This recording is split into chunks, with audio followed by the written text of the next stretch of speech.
ang programang tumutulong sa pagpapakilala sa namumuhunang Pinoy, dala ang kwento ng pag-asa, pagbangon at pag-asenso para sa milyong mga Pilipino. Ito pa rin ang Pro Pinoy, higit sa programa, ito isang advokasya. At kasama na natin live sa ating studio ang owner at Chief Operating Pest Control Officer ng IMAS Links and General Merchandise, kung saan kasama ang Imacon Pest Control, Mr. Raymond Vincent Adriano.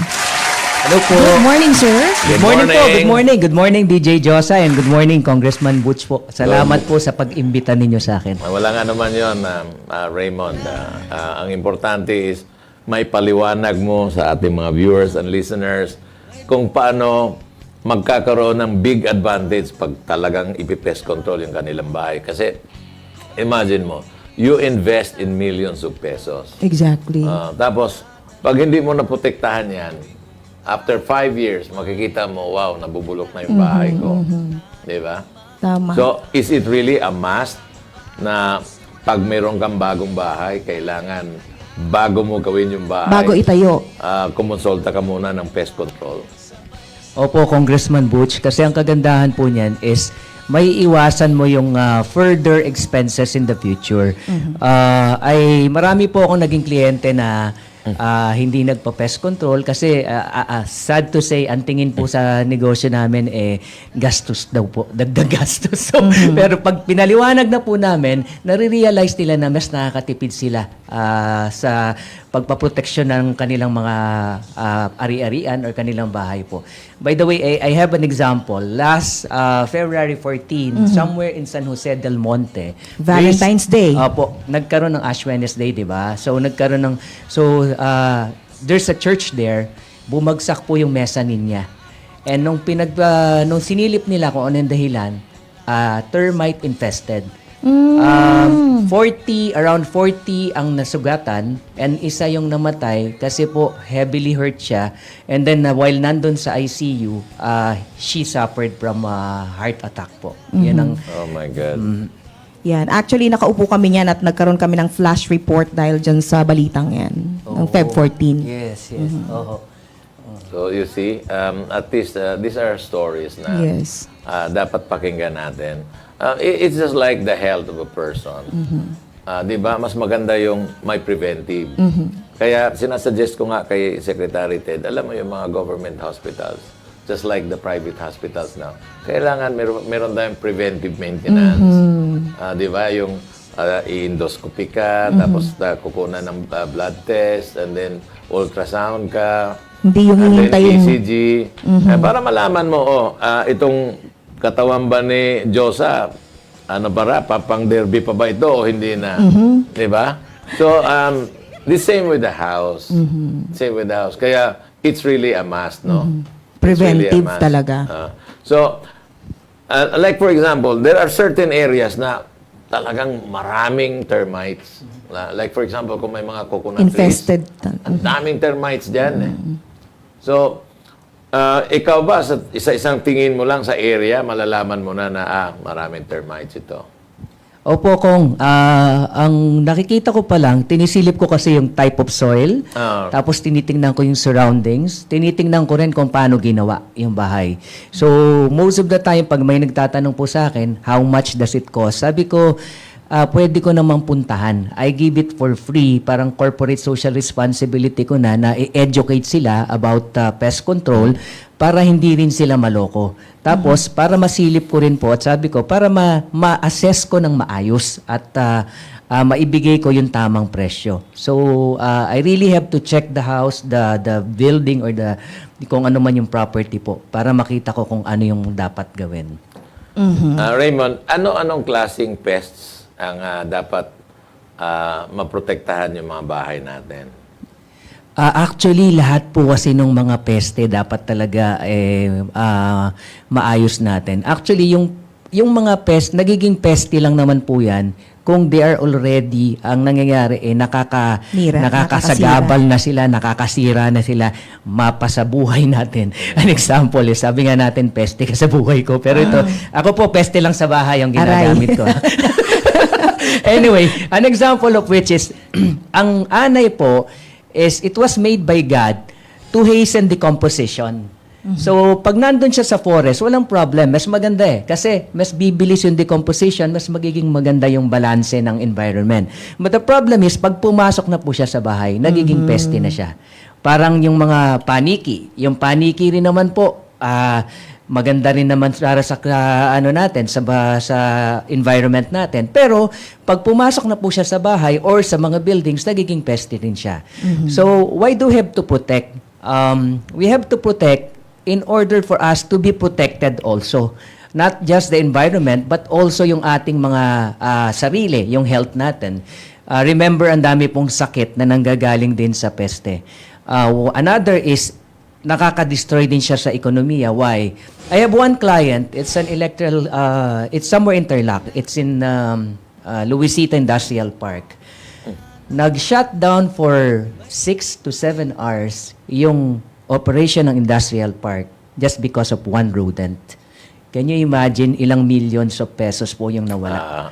So that's the extent ng mga peste po natin kung hindi po natin maiiwasan. So these are just few examples and I have several stories about or horror stories. Another one is minsan katatayo lang ng bahay.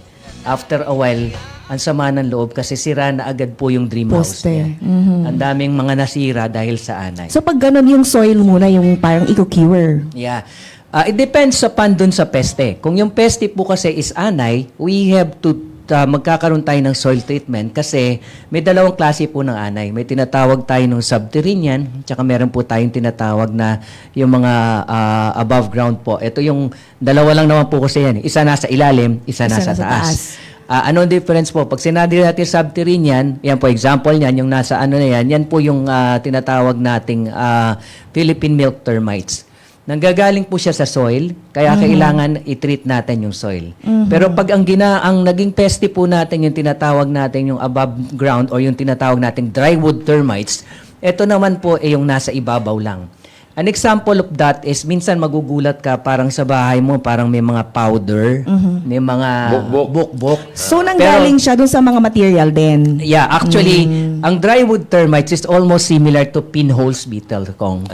Ang makikita mo yung bukbok, very fine yung kanyang dust. So pag naksilip mo yung yon, ibig sabihin bukbok yon.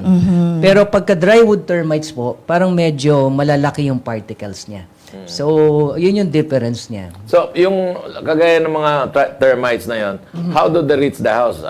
Do they fly? Yung mga ganyan? Since they're subterranean, ang entry point nila is always sa ilalim, sa soil. So, kaya sabi nga ninyo kung maganda kung meron talaga tayong treatment prior to development or building. So, we have to prepare yung mga buildings muna or yung soil natin bago po tayo magtayo talaga. So pag naka-prepare po yung soil natin, since yun yung entry point, ang mangyayari is nape-prevent na natin yung anay. Ang magiging concern lang natin, kung sakaling naitayo na po, meron tayong kinukonduct na mga drillings. There are 3 types of termite prevention or termite treatment. The first is what we call the conventional. The conventional is ginagawa mo, nagdi-drill ka around or yung soil treatment. Or yung tinatawag natin naman na, pangalawa naman is yung tinatawag nating baiting system. Baiting system is, the concept is para kang nangingisda ng termites. Lalagay ka ng bait, pupunta yung anay doon, Maamoy nila. kakainin hanggang sa maikalat niya. Tapos yung third type is yung tinatawag nating reticulation method. Reticulation method is, you're going to prepare already a pipe under. So may pipe parang plumbing.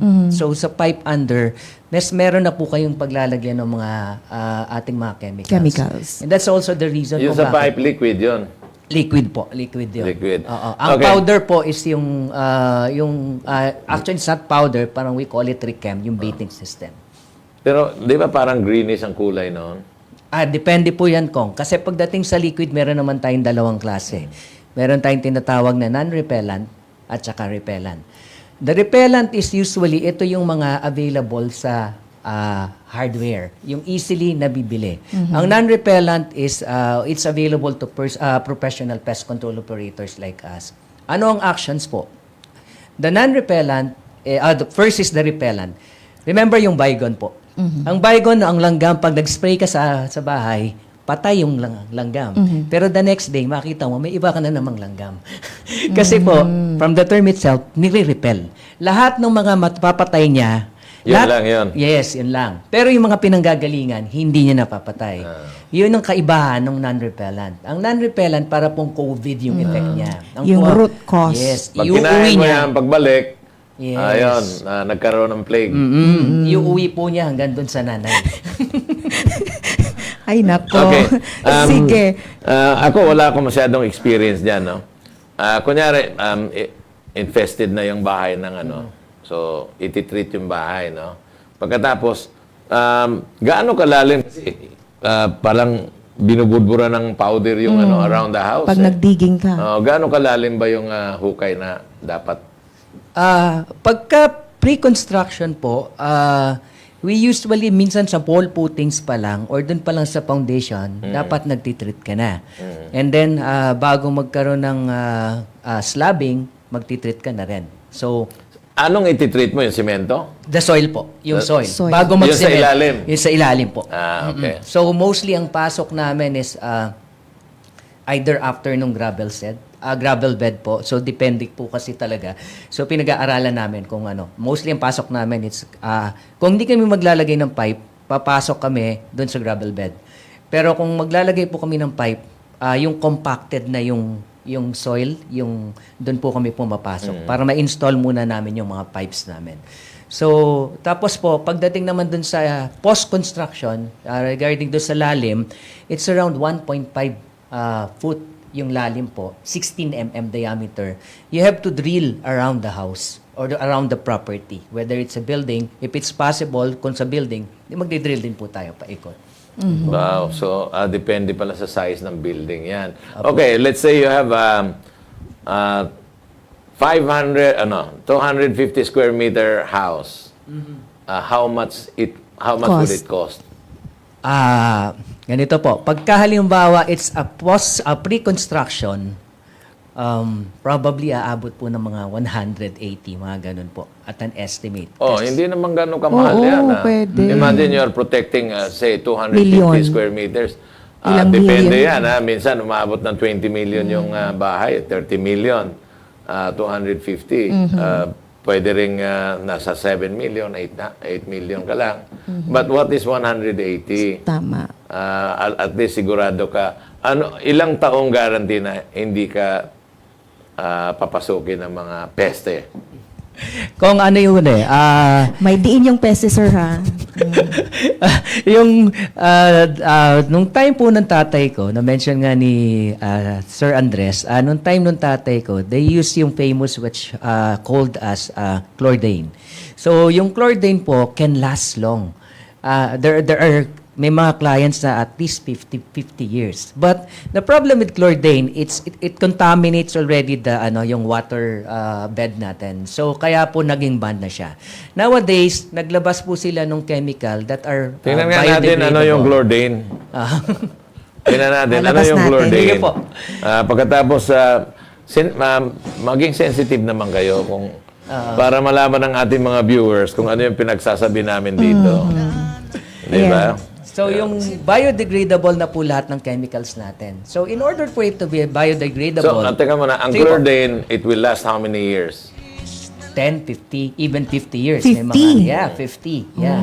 During the time nung tatay ko po, ganong katindi. Kaya lang, pag umulan, it will seep under the water. Yes, So, kung may underwater, tawag nito, well ka, delikado. Delikado po. Kaya po binan na siya sa buong mundo po. So there are scrupulous people who still telling them that I still have chlordane, but that one is already fake. Illegal na yun. Illegal na po. And no one is manufacturing that anymore. No one is manufacturing. So, that. ito siguro yung chlordane, ito yung kulay green, no? Yeah. Oh, yung ano niya, label niya is green, pero brown po yung kanyang bote. Pero yung label niya is green lang, pero talagang green po yung tsura niya, pero red label. Pagdating sa chemical kong tsaka DJ, meron kasing labeling yung sinasabi. You have the yellow, the green, the blue, and the red. Red. So, the red and the yellow are the highly toxic ones. The red hindi mo pwede talagang gamitin. The yellow, you have to use it with extra care. Even po sa mga farm natin, yung mga makikita mo yung labeling na yan. The blue and the green, yan po yung mga Lalo na yung biodegradable. green. Lalo na yung Yes, green. yes, yes. So ngayon, okay, nawala na yung chlordane. Ano na bang gamit natin ngayon?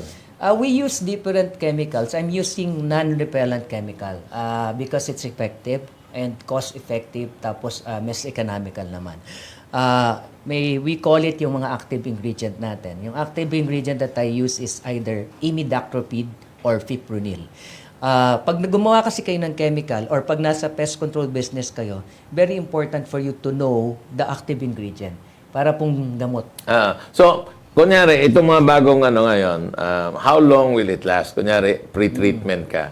Sa pre-treatment, I always give the guarantee or warranty of 2 years. But I'm happy to say that I have clients 5 years, wala pa rin anay. 6, 7, 8, wala pa rin pong anay. So Kunyari, umabot na ng 5 years. Siyempre, Kailangan ako, i-retreat. gusto ko maniguro.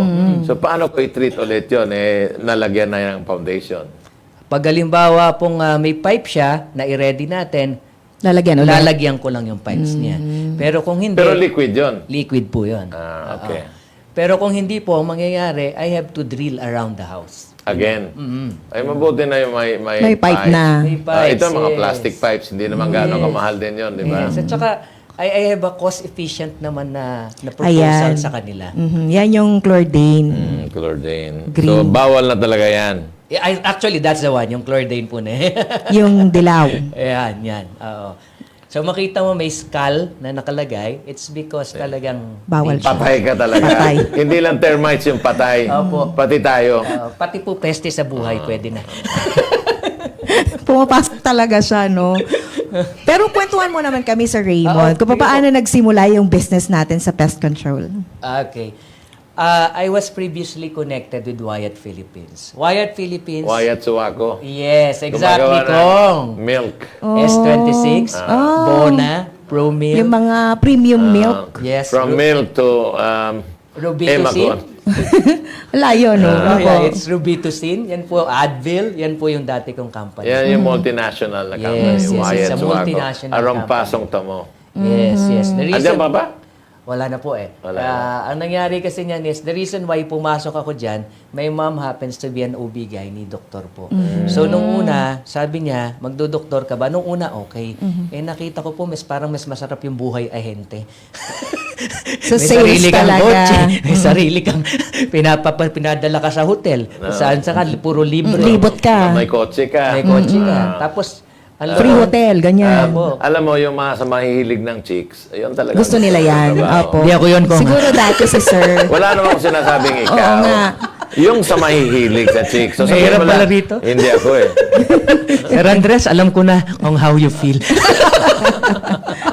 Anyway, so napasok po ako ng Wyatt. I've been into sales for almost 18 years. So, Wow, tagal, ah. Yeah. But sadly, I was just thinking na sana I'll be retiring dito sa company nito since it's a multinational company. Pag nagkaroon ako ng separation pay, probably Solved na. maggagawa na lang kami ng apartment ng asawa ko and then at least meron kaming additional income while retired. At gumawa ka rin ng sarili mong milk. Hindi naman. Iba na to. Kasi, alam mo, ang Wyatt Suwako ng mga milk, just like Nido, mag-i-import yan ng skim milk from New Zealand or from Australia. Tapos lagyan nila ng vitamins. Mayroon silang ribbon blender. Lagyan ng vitamin C, A, D, yun. D para sa immune system. Tapos, yun, So, dito na siya. ang tawag noon, reinforced. Tapos, ibibenta nila good for babies. Yes. Pampatalino. Okay ito sa matatanda kasi nilagyan natin ng calcium. Calcium para sa buto. Tama. So, yan. Galing So, talaga. hindi mo, dapat yun ang pinurso mo kasi may ribbon mixer ako. Di ipurso mo yan. Nangyari po, I was inspired by my dad. Kasi yung una kasi, ang una ko sanang gustong gawin is magbenta into sales. Kaya makikita mo, it has two divisions. Nang gatas pa Yeah. rin. Pero sorry to say, kung alam mo naman, ang una ko kasing gustong market sana government. Pero alam mo naman po, ang hirap pumasok. Ang hirap po pumasok sa government. Sobrang hirap. Pag hindi ka marunong. Yes. Correct. Marunong Hindi ko po alam po. maglagay. Pag hindi ka marunong maglagay, patay ka. Hindi ka marunong mag-share. Anyway, during that time, so I was thinking that ang concept ko po is at least probably 90% or 80% ng market should be trading. Since yan yung expertise ko. 20% lang yung services. But sadly, I got a hard time penetrating yung local or LGUs, I mean, or even yung national, di ba? So, sabi ng friend ko, nung mentor ko, sabi niya, you go for private. Kasi yung private, nandyan yan. Hindi mawawala yan. Unlike ito, magkakaroon ng mga transitions yung mga yan eh. So, mahirap. So, from 80-20 na 80% trading, 20% services, ginawa ko pong naging 80% services. Baliktad. Yes, binaliktad ko na. Ang maganda kasi, like alimbawa, si Kong, masaya sa treatment na ginawa ko, definitely, he will also recommend me sa Word mga of anak mouth. niya. Mga kaibigan. Plus, yes, the word of mouth. Yeah, the powerful ng, ayun yung pinaka-powerful marketing. Yeah, opo. So, yun yung nangyari sa akin. It didn't push, kasi binili ng Pfizer ang Wyatt. So, December 2009, it was bought by Pfizer. So, sabi ko, there's no such thing as job security right now. I think I have to do Anytime. something different. I planned 3 exit. Ang tatlo po yung exit plan ko. My first exit plan is to put up my own business, which is ito. The second exit plan is kung hindi magpupush through, sabi ko, magbabalik ako sa corporate kahit mura na lang ulit yung aking salary. The third exit plan is mag-a-abroad ako. Kung talagang wala na po. Yan yung mga options. Planado. Option 1, option B, option A, option B, option D. Oo, yes. Yun.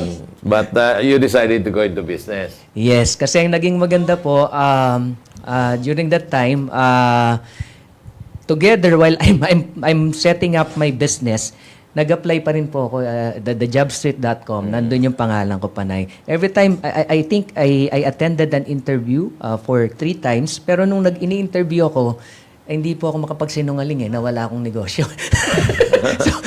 so any company will not hire someone who's Na may busy with business. another Oo. business, diba? So, Walang focus. Yeah, that's it. So, so nangyari, and then I was going to one client of mine. Ito po yung isa sa pinaka magandang client. I mean, siya po yung isa sa pinaka mabait na kliyente ko. Ito yung First Mega Savers. It's an appliance center somewhere in the northern Luzon. Then in Manila meron na rin siya.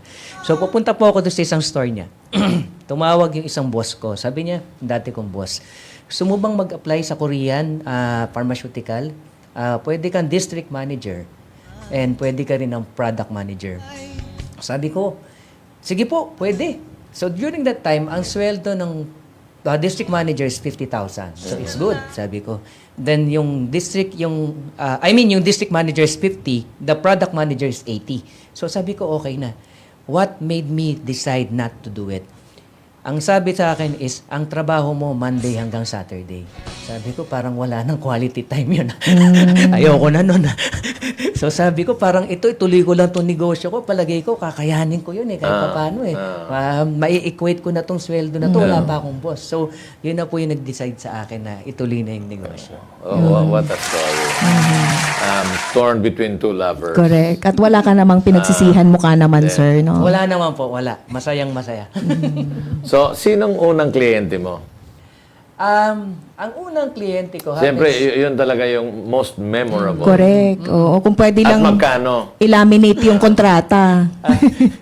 Nung nagsimula kasi ako, naniwala pa ako doon sa maglalagay ka ng mga signages. Isa po ako sa may signages akong maliit. Pupunta ako sa poste, pinapako ko pa yun. Dumating pa ako sa ganun.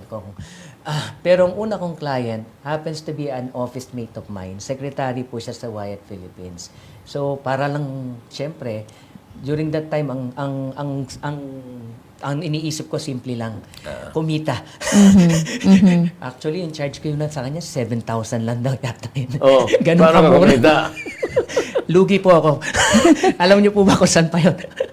Naka-base po kasi ako sa Tarlac. I'm operating in Bataan, Pampanga, Metro Manila. So, Okay. any nearby provinces. So, Manila pa yon. Imaginein mo. So, abunado pa po ako. Eh baka kasi pinagbigyan ka lang din niya, sir. Hindi naman pa. Isa yon pero ang meron kasi Kaibigan eh. may relationship na rin. Oo. Diba? Ang nagbigay sa akin ng break talaga is yung yung first Mega Savers.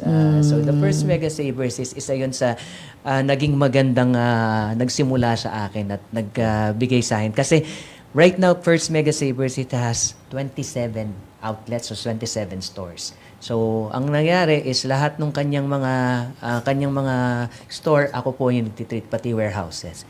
The story behind that is very simple. I got that business, it's all because of triathlon. Triathlon. Triathlon, no? So until now, client pa rin siya. Yeah. Nagta-triathlon ka pa rin? Ano na po, medyo retired na. Pero I'm planning na magtuloy pa rin po, na ituloy pa rin just for health purposes. So, paano ko po siya nakuha? It's owned by, actually, she happens to be the sister of may-ari ng Converge. Yung Converse call center? Call center. Converge na yung Dennis, si Sir Dennis. Yeah, si Ma'am Eileen. Si Ma'am Eileen, actually, ang nangyari, it's not because, kaya ko siya nakuha because of triathlon. Yung anak niya, yung right hand niya, happens to be my teammate sa triathlon. And the reason why I joined triathlon, it's because of network. Connection. It's not because of, Oo. I like that Tama sports. naman. Hindi, gusto mo na rin. Yeah, ginusto ko na rin po. Somehow. Yeah, I finished 2 half Ironman na po. So, naka-finish na ako ng 2 half Ironman. So, kahit pa paano natuwa naman ako. Si Secretary Alagra, very Triathlon. active dyan. Si Alagra. Oo. So, that's where you got the contact. Yes. Yung mega, ano to? First Mega Savers po. Mega Savers. Imagine mo, 24 branches, no? 27 na po siya right now. 27. Meron na siya right now. Yung US na sa Pasig po. Okay. Ikaw naman, you're still based in Tarlac or Metro Manila? I'm based in Tarlac, but I roam around. Umiikot pa rin po ako talaga. So, Mas mura doon eh. Mas mura yung business permit. Totoo yan, totoo yan. Oh. Doon ka na lang But, po. okay. Yun yung unang break mo. Opo. And then, sunod-sunod na. Sunod-sunod na po kasi I was able to penetrate the Chinese friends of mine. So remember, ang Chinese po kasi, I'm sure you will agree with me, they will not get clients from the billboards. Hindi. Word of mouth yun. That's it. They ask from their friends who have Sino good bang magaling? Experience. Yes. Tanangin lang kita. Huwag kang mapikon, ha? Magkano ang diferensya ng presyo mo sa mapikon? Ang nasasabi ko lang po, marami na pong napikon. na pumunta po sa akin. Hindi ako nakapollow dun sa napikon na yun, ha? Winaringay na, huwag kang mapikon, ha? Baka si mapikon ang mapikon. Oo. Walang pikunan. ang isa pa palang break ko is yung Ninoy Aquino Center sa Tarlac. Yeah, ako po, I've been handling that for almost 10 years, more than a decade na po. Yeah. That one came from the other pre-pest control you mentioned po. Yun po. Kasi matagal na yung na-mention ko na yan. Manonood ka Hanggang ng, ngayon po ba meron ba yan? Yeah, existing na. Existing na. manonood ka ng movies, makikita mo yun. Lalabas siya. Huwag ka sanang mapikon. Oh, okay. Now I know. Anyways, services kayo into 80% pa rin hanggang ngayon. No. Right now, it's Distribution I'm na. growing the Sales. trading part already. So the company has 2 parts. It has the trading part and it has the services part. The services part is, kung dito 80-20, I think it's growing already around 70 na 30 na. Kasi ang gusto ko sana mangyari is, in order for me to grow the company, it's 50-50 50-50 sana. balance, oo. 50-50. Yun. Yung mga crops, You're running both? Yeah, I'm running both po. Yung mga crops po, Sir Raymond, di ba nangangailangan din ng pest control yon? Nagsusupply din kayo ng ganun? Pesticides. Pesticides. It's different. hindi siya. Agricultural urban. pesticides. Agriculture naman yon. Kami po is what we call urban pest control. Ayun, okay. Yung kanila tunay na peste yun. Aha, oo. Nabawal mapikon. Ngayon, okay, I'd like to inquire from you. Wala ba kayong plant-based na pesticide? Kasi chemical-based, Tama. kailangan meron din naman tayong organic. I'm sure meron Friendly. yan. Kung meron tayong tinatawag na integrated pest management. Integrated pest management is more of parang environmental ang dating nito. Exactly. But ang point lang natin, you have to manage. That's the reason why integrated pest management, because you're gonna manage everything. So, ito yung, hindi yung product, yung talagang green, no? Yes, Kung yes. hindi yung management of the Yes, product. yes. But have you not come to make a research na baka pwede yung plant-based na pesticide? For now, kung wala pa pong, Wala pa. The suppliers wala pang plant-based. Pero ang ginagawa na lang namin is marami kasing pwedeng gawin when it comes to management ng pest. May tinatawag tayong exclusion method. It is natural. What do you mean by exclusion method? Ayaw mo ng lamok sa bahay, what do? You put screen. So same thing, kung ayaw mo ng rodents, probably sa anay pwede rin. May mga pwede rin tayong gawin. So ito yung mga pag-aralan mo lang kung paano para maiwasan natin, malesen natin yung pest control. Ay, yung pest control Pesting. using chemical. So that's part of the integrated pest management. When you say integrated pest management, dinadala mo siya in such a way na less na yung infusion mo ng chemical. And to the point na in the future, wala ka nang chemical kasi na-manage mo na maayos. When managing it, you can use probably mga like tools like fly control trap or yung mga air curtains. So that's part of it. So holistic yung approach. Yeah. So hindi lang isa yung gagawin mo. Kasi like for example, no, pag maraming snail, kuhol, dati chemical ang ginagamit nila to kill the kuhol. Kung ikaw naman ay friends, kukunin mo yung kuhol dahil kakainin Lutuin mo. But may organic dyan eh. Yung tea powder, yun ang i-apply mo. Namamatay sila. Namamatay yung kuhol. Tea powder.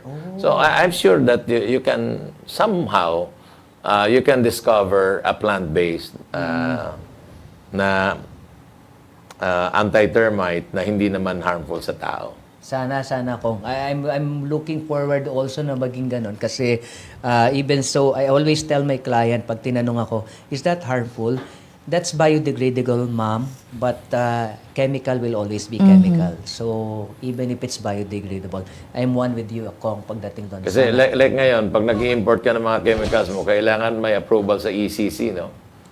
Kami po is DNR. FDA po ang FDA. under kami sa FDA. Yun. So anyway, can you invite now our viewers and listeners na dito sa ating kumpanya, sa team song ni Andres Imacon, ay talagang you get the best service. Again, thank you for sharing yung iyong oras po, even sa mga viewers natin. I'd like to invite everyone to try and to test yung aking serbisyo, yung amin pong company. The name of my company is IMA Steelings and General Merchandise, and the services is the Imacon. In Manila, I have few clients, notable clients that I have is Ma'am Crystal Bello is already part na, and the house of Ma'am Ann Curtis is yun din po, I'm treating it. And New Clark City, actually, it's also I'm taking care of it. So these are my numbers. If you want to get my service or to try my service, sige po, subok lang po. Wala namang commitment. Kung talaga pong hindi po nyo ko gusto at kayo po yung napipikon sa akin, okay lang po. But I promised you, one of the things that I do is we work with trust, quality, and integrity po. Alright. Biro ma'am, sa ngayon lang ako kumbinsido na kaya patitingnan ko yung bahay ko sa Ayun! Thank you po. Naku, Sir Maraming Raymond. salamat ko. at hindi ako tatawad. Naramdaman ko na kanina nung nagtanong kung gaano kalalim yung digging eh. Magpapagawa si boss. Hindi, existing na yung house. So, kailangan lang matingnan. Wala na kaming experience na may termites, but I just want to protect it. Prevention pa rin. Prevention. So anyway, Okay. thank you. Thank you so Maraming much. salamat, Raymond. Thank you po, Kong. At ibabalik natin kay Andres kasi ang dami mga comments na. Tatambakan na tayo. Baka mapipiko na yung ating mga mga Nag-aantay. viewers. So, Andres, Go, Andres. are you still there? Imon kayang tanggapin. Good morning mga Propinoy, Kong Butch and Miss Josa, Erlinda Bachiller, galing kay Erlinda Bachiller yan, Mary Jane Ocasla, Sunshine Escalante, Warley Roberto, Marites Balile, Langga Doloriel, Idol Boy Pana Segovia, Mari Gomez and Trish Salvador. Sabi ni Jeneline Villegas, hello po Kong Butch and DJ Josa, Sir Andres, Ma'am Jo Mariano, Atty. Labea, good morning po. Maribel Molino watching from Liloan, Cebu City, good morning mga Kapro-Pinoy. Luisa Mercedes from Cordova, Cebu City, good morning Kapro-Pinoy. Salome Kapili, good morning to all watching from Davao City. Mabuhay Pro-Pinoy. Pia Argos Burgos, grabe, higanting pizza hapon nakalatag sa table ng DZME. Mary Jane Albia, buong barangay yung pizza, I love it. Maganda yung mga handaan, dan like and share, kaya masarap manood ng Pro-Pinoy dahil araw-araw ka ma-inspire dito about sa mga success ng mga negosyanteng Pinoy at para may akyat na, mahikayat ka na magkaroon ng sarili mong negosyo dahil mas masarap magkaroon ng negosyo dahil ito ay panghabang buhay. Hindi naman, basta masipag ka at magtyaga ka at nasa puso mo ang pagtatayo ng negosyo, kaya tara na, dito na, manood na, wag na magdalawang isip, tara na. Trish Salvador, good morning mga Kapro-Pinoy. Effective po ba ang pag-spray ng Baygon para maiwasan ang pagkakaroon ng anay o mga peste? Go, Sir Raymond. Actually, tulad po na sinabi ko, mamamatay po yung mga tatamaan, pero yung hindi po tatamaan, hindi po mamamatay. Ang problema po, magwa-wild po yung anay at kung saan-saan pa rin po pupunta. Wow, parang mas gusto ko yung mga anay. Ano itsura ng anay pag nagwawal? Mga ganyan. Yung mga daga ba, sir? Mga daga rin ba, sir? Kaya. Kaya din, yung mga daga. Opo, I have programs just to, ang program ko po is yung tinatawag ko na anay, patay program, ipis, maaalis program, daga, mawawala, langgam, paalam. So these are the programs na under my Imacon na services. Kulit na mga program ni sir. Okay, buti walang Andres Alis. Jeneline Villegas, yan ang pizza na pang pamilya. Good morning po, Kong Butch, Miss Josa, Sir Andres, Ma'am Jo Mariano, and beautiful Atty. Labea. Happy Thursday po sa lahat. Ayan, guys, tutok na tayo. Webes na po. Ibang pag-uusapan naman ngayon. Siyempre, iba-iba tayo dito sa Pro-Pinoy. Araw-araw, kaya po salin at pakisama na sa talakayan. Tiyak maraming kaalaman ang ating matututunan ngayong araw. Hoping pa rin po ako na madagdagan ang aking puhunan. Sana po, mapansin din po ako. Loko, sana mabunot ka na. Bukas, ako ang pandagdag puhunan po sa aking maliit na store para po madagdagan ng ibang paninda ang aking maliit na pinagkakakitaan. Salamat po sa programang Pro-Pinoy, siksik sa kaalaman at sari-saring negosyo po ang aking natututunan. Sana marami po kayo matulungan. God bless po. Ayan. Jane Gonzalez, mabuhay ka Pro-Pinoy kapag gawa sa kahoy ang bahay. Mandato na po ba na magpa-pest control? Uy, magandang tanong to. Opo. Actually, kahit po wala pong kahoy yung bahay, maganda rin po na pest control, magkaroon tayo ng anay treatment. Kasi po, yung mga kahon o yung mga papel na ipinapasok natin sa bahay, highly edible po yan sa anay. Sir, yung semento po ba? Di ba meron ding mga pumapasok dun, sir? Anong tawag dun sa peste na yun? Yun din yung anay, Sir Andres, kasi as tiny as bitak po, pwedeng pasukan ng anay. So, ang ginagawa niya, tinatawag, nag-e-explore siya kung saan siya makakakita ng pagkain. So, makikita mo, kaya pinsan, makikita mo siya, pag lalabas na siya, may mud tube na siyang sinasabi. So, pero dumaan siya. Remember, sa Pilipinas, hindi po konkreto yung ating gumagamit tayo ng hollow blocks, di ba? So, nilalagyan lang natin. So, sa loob ng hollow box, maraming butas-butas. So, yun yung dinadaanan po ng anay. Sir, hindi naman kayo nanuno sa punso sa pagpapatay sa anay. Christian Dennis, nakalula-lula sa laki yung pizza kahapon. Ang interesting ng feature ngayon, hindi lang tungkol sa food. Tara na, manood at ma-inspire sa kwento ng ating mga Kapro-Pinoy. Yan po ang number 1, peste sa bahay namin, yung mga anay. Interesting interesting na feature story ngayon, hindi tungkol sa food. Jennifer WI, good morning po, Kapro-Pinoy, watching from Tagupan, Pangasinan. Mary Gomez, isang magandang morning mga Kapro-Pinoy. Ito ang mainam sa ating mga tahanan. Paano maiiwasan ang pagkakaroon ng peste sa bahay? O tanong to, ano ang unang home remedy na gagawin kapag nakakita ka ng peste sa bahay? Tumawag sa Emacon. Iba, sir, Thank you, minuto Kong. na. Ano pa nga ba? Yun lang yon. Go, Andres. Okay, good morning, watching from Minglanilla, Cebu City, Charmaine Torres, Monet Ortiz, bukas na para sa dagdag na puhunan, mag-share, comment, tag 3 of your 5 FB friends, rason bakit ka nanonood ng Propinet, kailangan mo ng puhunan, binago mo yung mechanics namin ha, tapos gamitin ang hashtag of the day. Good morning, watching from Daang Bantayan, Cebu City, from Queenie Flores. Silent viewer muna tayo. Paano ba yung silent viewer? Malabo yung guest, makakaabot ng Cebu. Ayan, Ellen, Attorney Love. Uy! Umaano to? Baka meron Tampis, Macopa, and Balimbing. Doon to kanina kay Sir Geno. Sherilyn Blasa, maayong buntag, watching from Talisay, Cebu City. Good morning, watching from Quezon City. Galing yan kay Sheila Beninga. Eileen Malinaw, watching from Compostela, Cebu City. Good morning to all. Ang dami tayo nanonood from Cebu City sa atin. Regine Lamela, maayong buntag, watching from Cebu City. And Maayong buntag.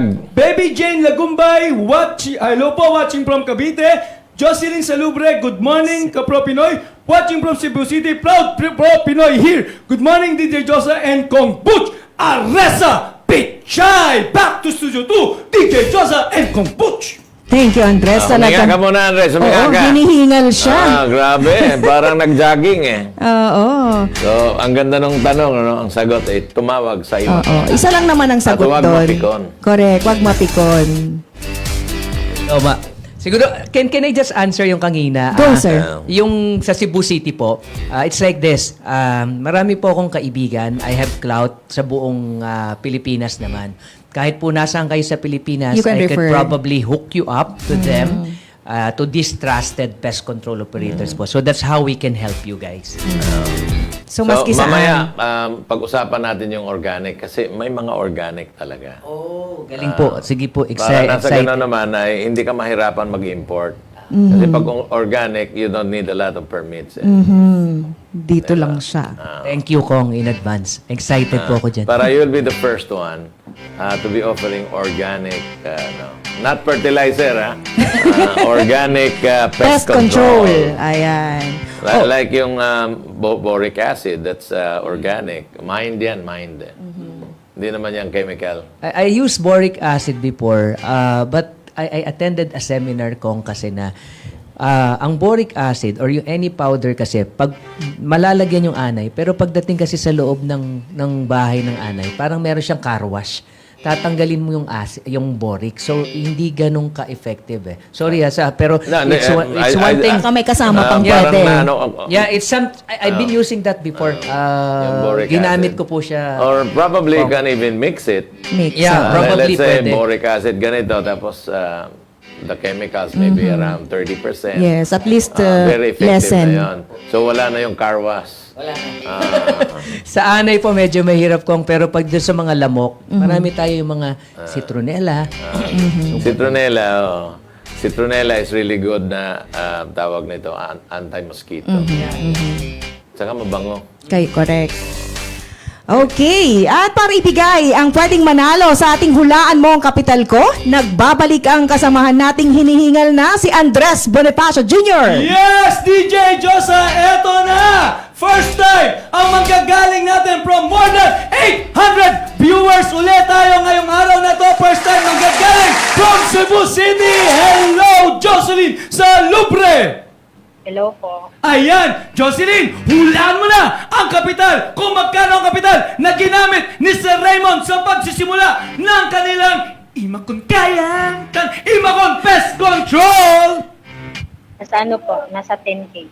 10,000 pesos! Sir Raymond! Ay, DJ Josa, itanong mo na! Eto na, Sir Raymond, ang ating tanong, magkano ang naging kapital sa pagsisimula ng Imacon Pest Control? I started high kasi po I have to mobilize myself. So, I started at 400K kasi mahal po yung sasakyan. Yun yung pinakamahal. Okay, 400,000 pesos. Kaya naman sa Lunes, 1,400 pesos na ang pwedeng mapanalunan dito sa Hulaan Mo ang Kapital Ko. Back to Studio 2, DJ Josa and Kong Butch Pichay. Ayan, thank you Andres. Pwede bang, meron ba tayong unrest Control. Pwede po, gawin natin. Kasi, Parang kiti-kiti. uncontrollable eh. Kailangan natin ng hindi pest control kasi si Andres naman ay hindi pest. Opo, So, Andres Control. Pwede. Yung para matanggal po yung pagiging kiti-kiti, ganun. Huwag po yung Andres Alias, ha? Oh, wag naman, wag naman. Mahal namin yan eh. Kasi baka mawala ng boses yan, natatakot ako eh. Baka mag-sign language na yan bukas. Oo, nako, hindi na makakanta. Ayan, so, Raymond, thank you very much. thank you so much. Thank you rin, Sir Thank you. Raymond. It's my pleasure. Baka may mga gusto ka pang pong batiin, ihabol natin. Of course, siyempre, ang boss ko po, babatiin ko yung dalawang boss ko, yung asawa ko, si Commander in Desiree. chief yun. Tama. Hindi lang boss yun. Opo. Yung isang boss ko, isa lang po anak ko eh. So, si Yan ang boss. Isabella. That's the Isabella. reason why I am Imacon. It's Isabella Mary Adriano. So, yan po yung aking mga tinatawag kong treasures. Yung mga inspirasyon ko sa buhay. Ayan. At least, no? Basta yung asawa, hindi boss, commander. Commander. Noted po. Ang boss yung anak. Ayan. So naway na kapag hatid ng kaalaman at inspirasyon sa pamumuhunan sa kwentong hatid ng IMAS, T-Link, and General Merchandise. Bukas tuloy-tuloy pa rin tayo sa ating big time stories of Nego Success dahil ang sikat na kwento, bakery, na pinipilahan ng karamihan ang makakasama natin. Uy, bukas na yan. Sa ngalan po ng ating Joanna Luna, ako po ang inyong kachikahan sa mga pwedeng mag-angat sa ating kabuhayan. Have a safe Thursday morning, Barangay Radyo 1. Ako naman si Congressman Butch Pichay. Di kami titigil sa pagsuyod sa buong mundo ng mga kwentong kapupulutan ninyo ng inspirasyon, tips at teknik sa pagnenegosyo. Lagi ninyo kaming samahan, Lunes hanggang Biyernes from 9 to 10:30 in the morning, exclusive sa Radyo 1. Dito, Pinoy ang angat. Dito, Pinoy ang sikat dahil tayong lahat ay Pro Pinoy!